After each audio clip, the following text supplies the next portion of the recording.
નમસ્કાર દર્શક મિત્રો, હું છું પરમાર અનિશા. તમે જોઈ રહ્યા છો લોક સામના ન્યૂઝ. તો જોઈએ આજના સમાચાર સાબરકાંઠાથી અમારા રિપોર્ટર જીતેન્દ્ર સોલંકી સાથે. તલોદ પ્રાંતિજ વિધાનસભાના ધારાસભ્ય ગજેન્દ્રસિંહ પરમાર કર્યું મતદાન.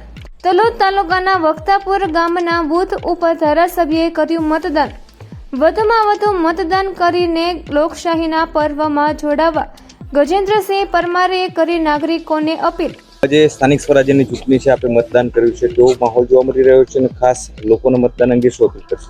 આજે મારા ગામ, મારા વતન ખાતે વખતાપુર ખાતે તાલુકા જિલ્લા પંચાયતના સ્થાનિક સ્વરાજ્યની ચૂંટણીમાં આજે હું પોતે જ મારા બૂથ ઉપર મતદાન કર્યું અને સાથે સાથે હું બધાને આહવાન કરું છું કે ગરમી ખૂબ હોય પણ વહેલામાં વહેલી તકે મતદાન કરી દે, સવારના સમયે મતદાન કરી દે અને બપોર પછી ગરમી ખૂબ વધી જવાની હોય. તમારી બધાને અપીલ કે આપ મતદાન ખૂબ જરૂરી છે.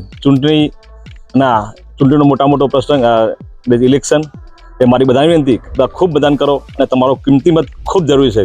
આમના સમય માટે, ગામના વિકાસ માટે, તાલુકાના વિકાસ માટે, આ રાજ્યના વિકાસ માટે, આ દેશના વિકાસ માટે આપનું મતદાન ખૂબ જરૂરી. તમારી બધાને બે હાથ જોડીને વિનંતી કે આપ ખૂબ મતદાન કરો એવી આશા સાથે ભારત માતા કી જય, વંદે માતરમ. તો ફરી મળીશું એક નવા સમાચાર સાથે. ત્યાં સુધી જોતા રહો લોક સામના ન્યૂઝ.